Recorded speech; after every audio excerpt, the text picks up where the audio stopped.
மர்மம் நிறைந்த மலைப்பாதை கொலை, வாழைத்தோப்பு குன்று கதை சுருக்கம்.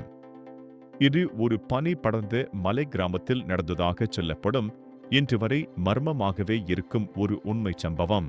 வெளிச்சமே நுழையாத ஒரு வாழைத்தோப்பு வழியாக செல்லும் அந்த குன்றின் பாதை இரவில் ஒரு பெண்ணின் அலறல் சத்தத்தால் உறைந்து போனது. இந்த கதை ஒரு கொலை, ஒரு பேய் மற்றும் துணிச்சல் மிக்க ஒரு காவல் அதிகாரி குறித்தானது. மாலை 7 மணி. நீலகிரிக்கு அருகில் அமைந்திருந்த எழில் கொஞ்சம் மேகமலை கிராமம் மாலை நேர பனியால் போர்த்தப்பட்டிருந்தது.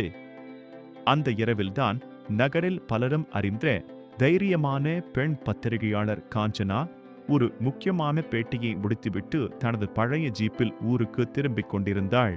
அவள் வந்த வழி வாழைத்தோப்பு குன்று என்று அழைக்கப்படும் ஒரு குறுகிய மலைப்பாதை. இந்த பாதையை பற்றி அந்த கிராமத்து மக்கள் ஒரு கதை சொல்வார்கள். ஒரு நூற்றாண்டுக்கு முன் காதலில் தோற்ற ஒரு இளவரசி இந்த பாதையில் தற்கொலை செய்து கொண்டதாகவும், அதன் பின் இரவில் அங்கே தனியாக செல்பவர்களை அவளின் குளிர்ச்சியான நிழல் துரத்துவதாகவும் ஒரு பீதியை கிளப்பியிருந்தனர். காஞ்சனாவுக்கு இதெல்லாம் மூட நம்பிக்கை. ஆனால் அன்று இரவு அந்த பாதை வழக்கத்தை விட அமைதியாகவும் இருள் சூழ்ந்தும் இருந்தது. வாழைத்தோப்பு குன்றின் நடுப்பகுதியை அவள் அடைந்த போது கார் திடீரென இறைந்து நின்றது. பேட்டரியின் ஒளியும் அணைந்து போக மொத்த பகுதியும் இருளில் மூழ்கியது. சீக்கிரம் பழுது பார்க்க வேண்டும் என்று தனக்கு தானே சொல்லிக்கொண்டு ஹெட்லைட்டை சரி செய்ய அவள் காரை விட்டு இறங்கினாள். அப்போது தூரத்தில் ஒரு பெண் குனிந்து அழும் மெல்லிய சத்தம் கேட்டது. முதலில் அது காற்றின் சத்தம் என்று நினைத்தாள். ஆனால் அடுத்த கணம் அந்த அழுகை ஒரு பயங்கரமான உயிர்ப்பலி அலறலாக மாறியது.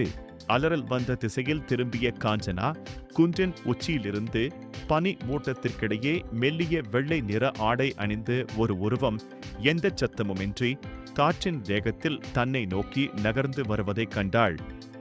அதன் கண்கள் நெருப்பு பொறிகள் போல் மின்னின. பயம் உச்சியை தொட்டது. இது அதுதானா என்று அவள் அதிர்ச்சியில் உறைந்தபோது வெள்ளை உருவம் தன் கையை நீட்டியது.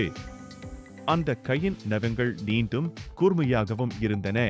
அடுத்த நாள் காலை அந்த பகுதியில் காஞ்சனாவின் கார் தலைகீழாக கவிழ்ந்த நிலையில் கண்டுபிடிக்கப்பட்டது. உள்ளே அவள் சடலமாக இருந்தாள். காவல்துறையினர் இதை ஒரு விபத்து என்று முடித்திருந்தனர். ஆனால் காவல் ஆய்வாளர் சுந்தரம் மட்டும் சடலத்தின் கழுத்தில் இருந்து ஒரு சிறிய ஆனால் ஆழமான நீண்ட நகக்கீறலை கவனித்தார். அது விபத்தால் ஏற்பட்ட காயம் போல் தெரியவில்லை.